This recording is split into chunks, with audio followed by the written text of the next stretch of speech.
very happy today with what's happening in the larger Mount Kenya region. President Uhuru Kenyatta is a very happy man. The president men are rejoicing.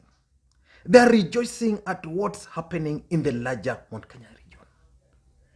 William Ruto's allies from the larger Mount Kenya region are putting demands to the deputy president. And this is making status very happy.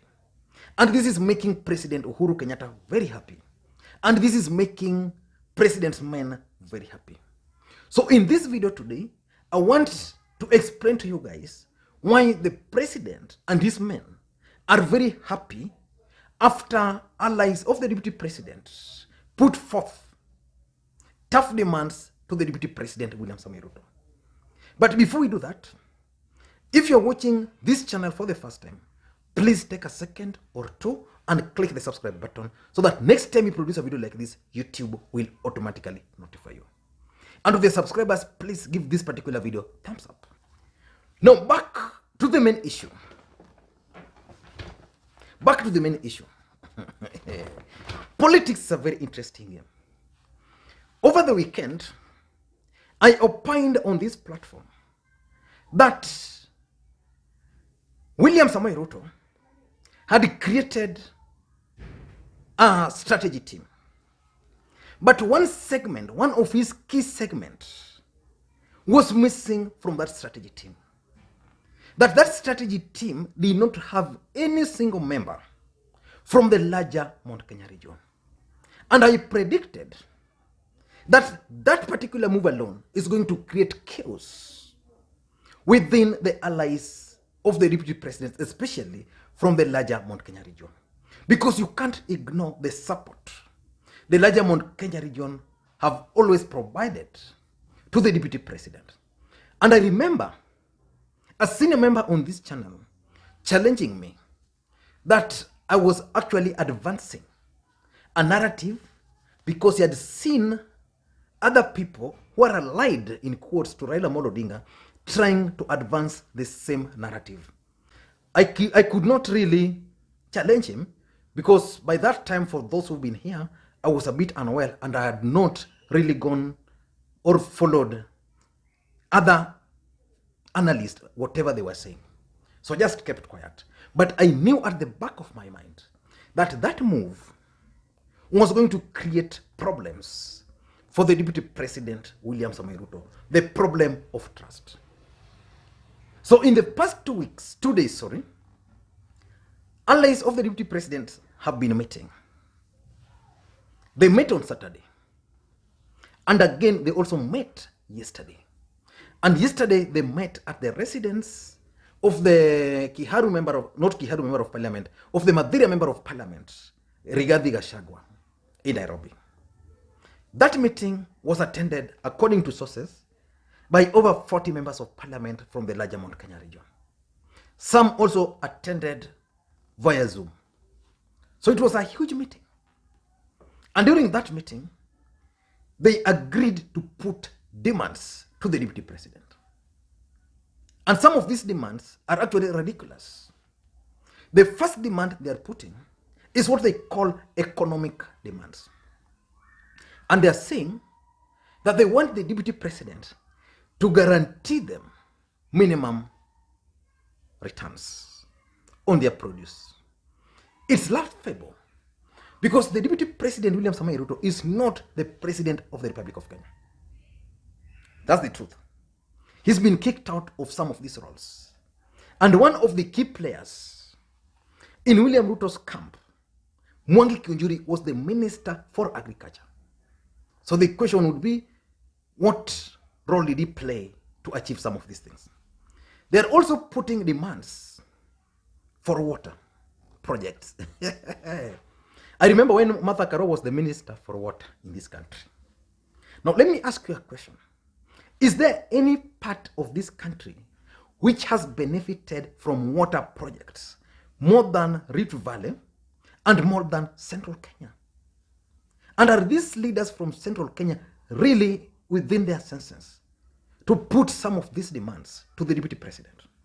Because let's face it, why are they putting these demands in the first place? Of course, it's understandable that in the second term, there's been a problem or differences between the Deputy President and President Uhuru Kenyatta. Let us go back to first term. In the first term of Jubilee rule in this country, the Deputy President was as powerful as the President. As a matter of fact, they used to remind Kenyans that it was not a coalition government, that theirs was one powerful government. So what do you think the Deputy President can do for them when he becomes the President, which he could not have done when Uhuru Kenyatta was the President and the Deputy President was also working so hard to win the hearts of the people of the larger Mount Kenya region? They're also putting demands for infrastructure. Infrastructure, that when we talk of roads, we talk of anything infrastructure. The question is, why are they putting these demands? And what has stopped them from putting these demands to President Uhuru Kenyatta? They're also talking of agricultural growth. Understandably, some of these members of parliament are first-term members of parliament. But some of them are second term, some of them are third term. Why are they putting these demands to Ruto? Economic demands. That they will only support him after an assurance. The best place to put these demands, and this is why the State House is laughing, is in the Constitution, the Building Bridges Initiative process, which they are opposing. So if you want guarantee minimum returns for your produce, put it in the Constitution, so that even if Ruto does not become the president, then he will be forced constitutionally. Even if Ruto becomes the president, then you don't have to put these demands. Because the other truth is that 85% of members of parliament normally don't make it back to parliament. New members of parliament will be elected. So why are they putting this demand to William Ruto now? The second demand they are putting to the deputy president is that they want the position of the prime minister. They want the position of the deputy president. And they want the positions of several cabinet ministries if BBI is going to pass. So, but if BBI is not going to pass, they are demanding to be allocated the deputy president of the Republic of Kenya. So basically, they're throwing spanner into the works. The question is, at what point do you negotiate? At what point?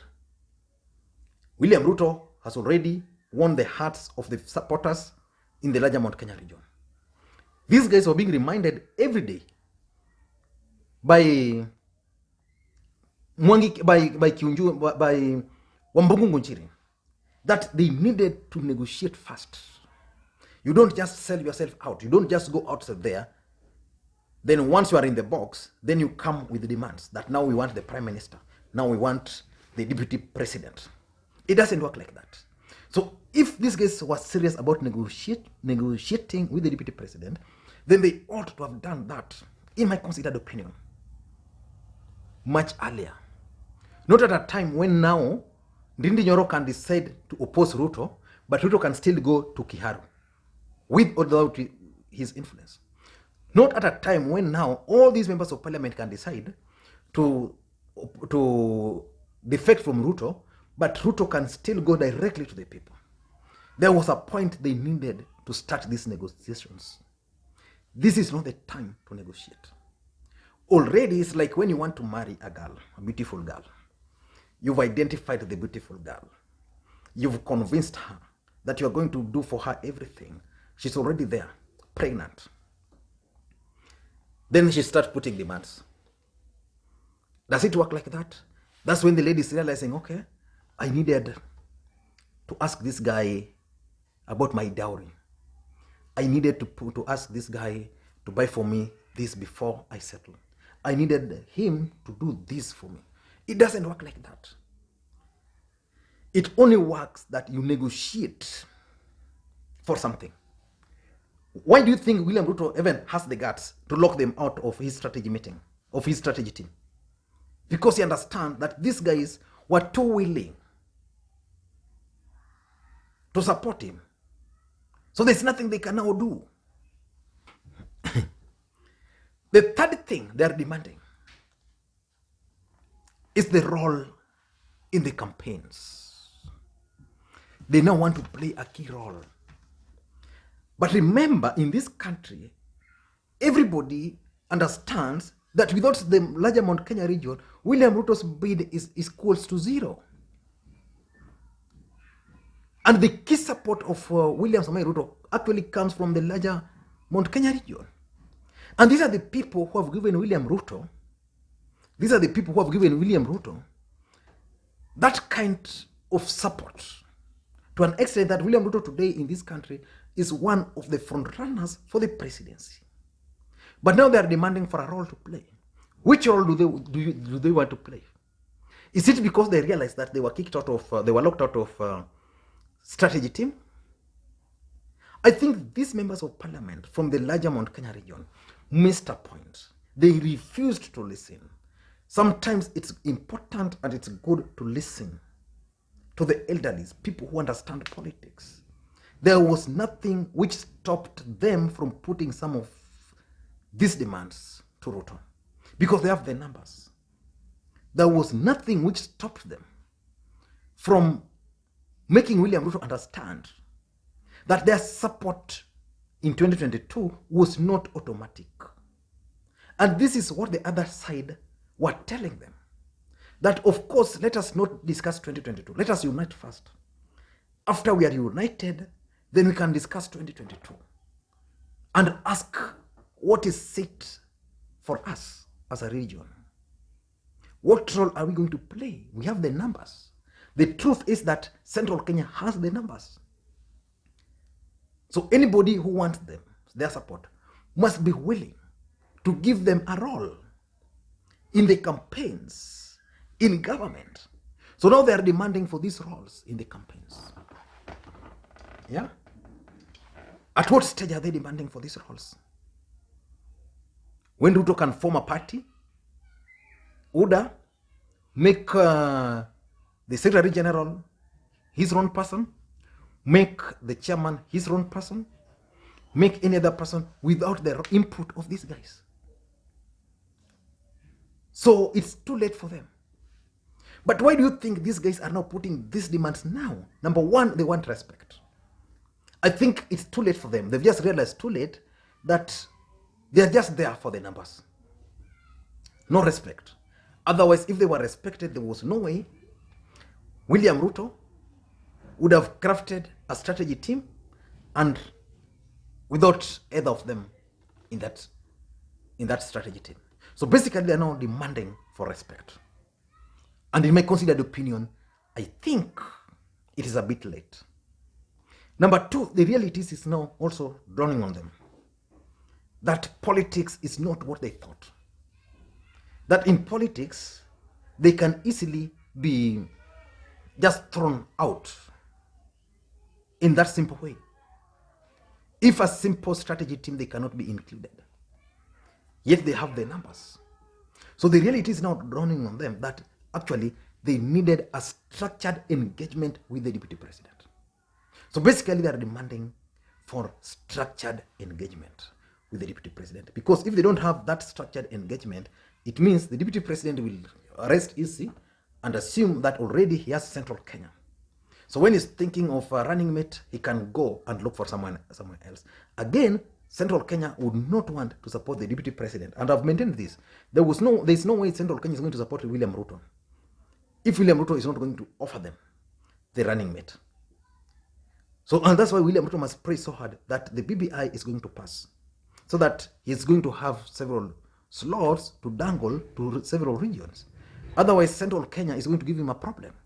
And if he's going to choose a running mate from Central Kenya without change of constitution, then the rest of the country are not going to allow him to do that. So the reality is now dawning on them. And lastly, I think President Uhuru Kenyatta's influence. Now these guys are coming to reality that President Uhuru Kenyatta's term is actually coming to an end, and that someone else is likely to become the next president. And according to them, William Ruto is going to become the next president. And assuming William Ruto becomes the next president, as Central Kenya, how are they going to benefit? Are they assured that William Ruto is going to do as promised if he cannot even allow them to be part of a strategy team? So I think these guys have realized a lot, but it's a bit late for them. I don't know what you think. Let me hear your thoughts. Do you think the demands which these guys are putting to the Deputy President, William Ruto, are realistic? Because for me, some of these demands are unrealistic. You can't expect the Deputy President to assure you of your economy before you elect him. Elect him first.